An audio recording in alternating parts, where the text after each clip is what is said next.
Tibungko. Oo. Patibungko nya man. Pagbalik mo ng Tibungko niya po usab. Oo. Pastilan. So butas abot dito ka na stranded permanente. Oh. Traffic kayo Tibungko. Diyan sa may ilang. Ilang gyud. Oo. Ilang panakan wala kayo. Awa kay panakan. Hindi mo sa Tibungko kay grabe. Okay, kuan mo na murag naaman diha ang kuan di ba kanang intersection pa ingon og shortcut pa ingon kanang kuan. Kabantian. Kabantian. Oo. Basta intersection traffic na. Then napoy jeep nga maghunong o magdrap og mga pick up naasto nga permente. Muma na sila. So sayang imong oras no? Oo. Sayang. Agila kay unsa naman basta mangita tag kwarta. Kuno lang kita. Wanta lang kita. So mo na siyang ano bagong ano no atong taxi plug down rate Oh, muna siya 40 pesos unya dati 40 nya Plus plus five, 5. okay. Oh, karon gi-jack to lang 50 para wala ni so, kuan. tama. Oo. Okay, dungagan nagkuan 5 ang 40 Sigura, dating sigura, 45 oh, nahimong 5 gidungag 5 50 na. oh, 50 lang. O siya na national eh nationwide. Oh, di sila daw. Kana sa lan bago lang. Bagaw lang sila kuan. Okay, napansin ako wala mo kung ipangayag ka ng plus 5. Wala na, kina naman. Matik na. Oh. Notice to the public new taxi plug down rate. Oh. Mo bito nagpa-kuan mi ana, nagpa-xerox mi ana kay para dalo na mo para in kaso magmuka ng pasayro. Oh. Naada gyapon koy. Nagyapon mo reklamo. Ay, ay. Ah. 5 pesos na gali. Grabe no. I mean, dito sorry ha, wala ko nagkatawa kay daghang kog 5, wala ko nagkatawa lang ko ba kay kanang nagkatawa ko ba kay kato siguro nagreklamo manggod palibasa wala to sa kana Kapuyog Manila siguro. So, mo to nagkatawa ko. So, sorry ha sa mga nanonood diyan. Di ako tumawa kasi sinabi ni Kuya na dahil 45 plus 5 na sabi ni Kuya 5 pesos lang pero talagang ilaban hanggang patayan. Hindi ko pinagtawanan 'yun kasi lahat naman kahit 50 centavos, kahit 25 centavos, karapatan natin ipaglaban kasi pira natin 'yan, di ba? Tsaka wala naman sinabi ang LTFRB tsaka yung gobyerno natin na kapag ka mayroong sukling piso, keep the change na 'yan, di ba? Wala sinabing ganoon eh, no? Walang ganoon. So, tsaka wala sinabi din wala din advice sa inyo, no? Wala mo gi-advise sa LTFRB nga pag naay sukli nga tres ay naihatag, di ba? Wala no? Wala eh. Ang ingon siya nga isukli bisag centavos na isukli gina, di ba? Oh. Ihatag yun. Depende So, sa pasayro kuon. Natawa ko kanina, yan na nga dahil sa yung pinaglaban ng patayan, yung 5 piso. Natawa ko doon dahil nga parigurado, sure ako doon na yung nagreklamo na yun, yung sabi ni Kuya kung sino man yun, maaring hindi pa yun nakatira ng Manila, hindi pa yun naka-experience kung gaano ka mambubudol ang mga taxi driver sa Manila. Grabe. Mas kuya ang taxi drivers Manila ay. Grabe. Kaysa dire. Oo, ano yan, hindi ito, 'di ba? Ang diskarte sa mga taxi driver sa Manila, FYI for your information or para sa mga hindi nakakaalam or wala pang ideya or di pa naka-experience, meron na ideya pero experience wala pa. Pag mo sakay ka sa kuan, mo sakay ka og taxi sa Manila, pasakyon ka na. Nya imo atuan nya pagka man traffic no. Pag sakay nimo ana, magbagot-bot na. Grabe ang traffic ganyan sa totoo lang sir kailangan mo talaga magbigay ng extra. Diha na kain doon, nakasakay na ka. Ay diha bad trip na kay ka kanang diha na ka kitag sumbagay. Rumble, trouble. Di ko ano. So looy lang gitong dili mo sukol wa. Pasahero nga kanang mga babae, mga bata, mga dili ganahan og samok ana ba. Delikado pag diha kay ngano kukuha na imong plate number. O pangalan nimo. Ay nako sa Manila walang hostisya doon ha. Sa Davao may action. Oo. Dito sa Davao kasi sa totoo lang sa mga nanonood diyan, bakit ang mga driver dito ingat nagay na preso ko no? Katong ng kontrata. So dapat metrohan lang talaga yan. Metro yun. Oo. Metro di gabiton. Tama.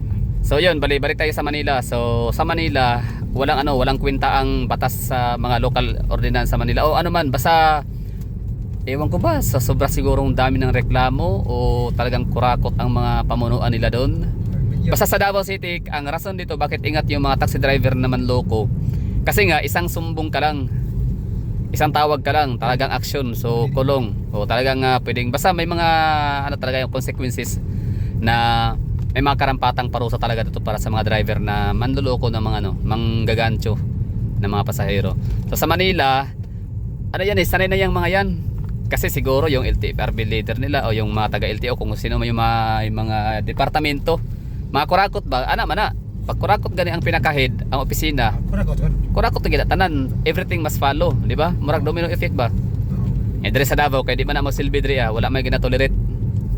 Siguro nagapo wata kabalo ko naabay kung naabay form of corruption sa Davao pero wala grabe ang implementation sa Davao pag balaod, pag bawal gyud.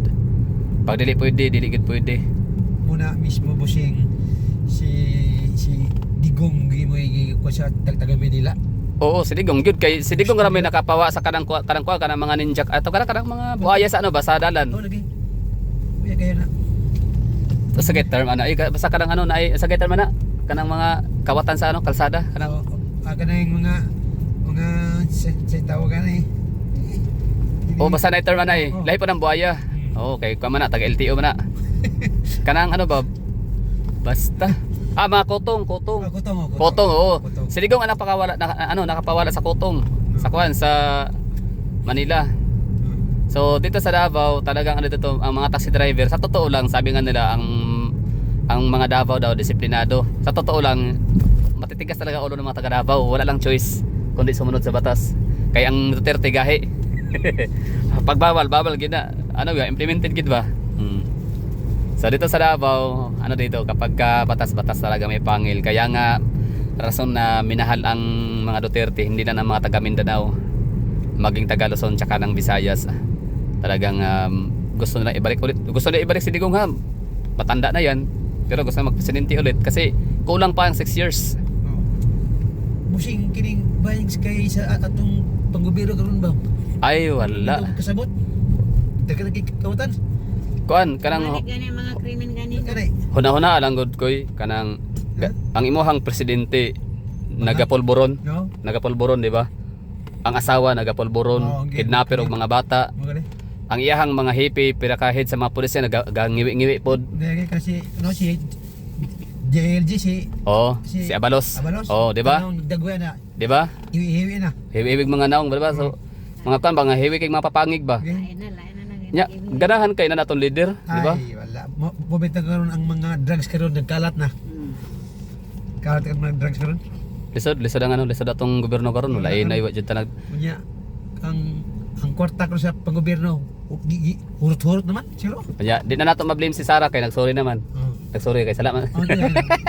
Kay dili ba tungod ni Sara, di ba nakadaog si BBM? Dili pod may ingon ani ang dagan po sa tong kuan mismo. Mo lagi, basta kung dili tungod ni Sara nga yang yan ang giubanan si kuan kay sa tinuod lang kung wala si Sara ning dagan og presidente unya dili wala niya gidala wala siya linyahan kay BBM. Si Bongo man ang dagan. Bongo. Pati daw kang Bongo ay. Okay kay si Bongo kung siya ang magpresidente kay siya ba dato ka na si Bongo. Dato ka na bilyonaryo pero grabe din siya kuan kanang kato naging adlaw kita ko sa iyahang kato sa PhilHealth God. Dito daw ko nasakpan nga grabe gid si Bongo kanang kasing-kasing sa mga pobre. Di siya ganahan nga papila-pilahon ang mga tao para mangigtabang nga pasabot ba kanang siyempre di gid madawag konsensya mo si Sara karon. Pero nagsorry naman gid siya nagsorry. Mo na siya nga kuan kanang mga isa pwede pa ba daw napapawala chance pangtara si Sara sa mga media ba? BP may chance pa ba na magkabati kayo ni BBM? Siya may depende. Dili ko sure pero may possible. Oo. Pag maghingi sila ng sorry sa mga tao na binoto sila dahil sa akin, so maghingi sila ng sorry sa mga taong bumoto sa kanila dahil sa akin, maghingi sila ng sorry. Pangalawa, maghingi sila ng sorry sa mga namatay sa kang kibuloy nga mga tao. Nga ilang garansak, so magsorry sila. Og sa napato siya giingon Nya pagkauman, pero dili pa ko sure. Nga akong dawaton lang sorry, basta magsorry lang sila. Pero di pa ko sure. Moto nga di na to humana kay nagsorry naman si Sara sa patong kailangan. Yan namang giangkon ang iyang mali. Nga wala siya naminaw kay sa tinuod lang kung naminaw siya kay Digong. Si Digong ni warning naman si Digong daan nga delikado kung mao na yung mahimong presidente. Kung si Lini Lutang, si BBM na ay bagahe. Ano ba? Si BBM nasa listahan sa narco politics, narco list. Isa na sa tukahang muna dapat ni Digong. Di ba ako muna si naman siya PDA si jadi sa PDA? Isa na sa tukahang ni Digong unta. Okay. Kaso kana si Aimee, ludluhod na kay kay Digong. Sige hangyo lobo ba? Hangyo lobo sa kay Digong nga dili pa ko anon.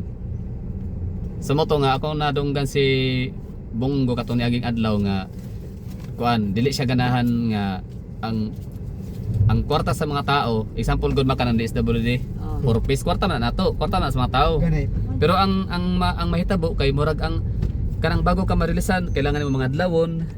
Alas Okay. dos, alauna pala sa kadlawon dito na ka mo pila kay para jud ka matagaan kay kung murag power tripping ba. Maka ano bito ko ano usahay nga ano man ni sila nga mga adlawon man nganong dugay-dugayon man. Ako ang gipangutan ako kay ilang ka nang medyo head siya sa ano sa DSWD.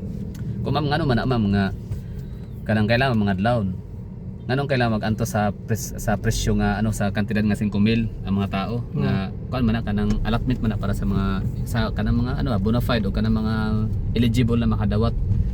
Siya dili mo yan kasayon ang panahon karon. Wala mo bisag libre, bisag ilang kwarta pero mag-effort pug ka oy. So ha? Ana na di dili ba pwede nga kanang hayahay na lang o dawat na lang kay kwarta man nila. Siya dili daw kay kanang kailangan mag-antos. Kanang ano ba kanang effort pod. Bot pasabot kung dili ka mag-effort meaning wala hindi mo kailangan kwarta, di ba? Meaning na kay kwarta. So kada siya para lang sa mga nay kwarta, walay kwarta. Oo. So bot pasabot ning pila ka, wa jud kay kwarta, tinuod jud kang kay kwarta. Ni gud mo 5,000 buang. So mara kog si ano gud na imuhang anak isa ba? Di ba? Busy siya trabaho, single mother no. Yang anak upat ka buok.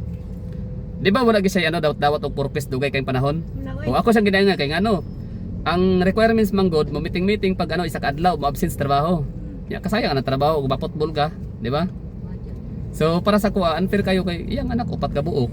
Nya wala yama, wala iba na. I mean na iba na pero mo gito yang ano yang gipili nga magsolo na lang kay wagi pulos gid po sa kuan. Dito i-mention.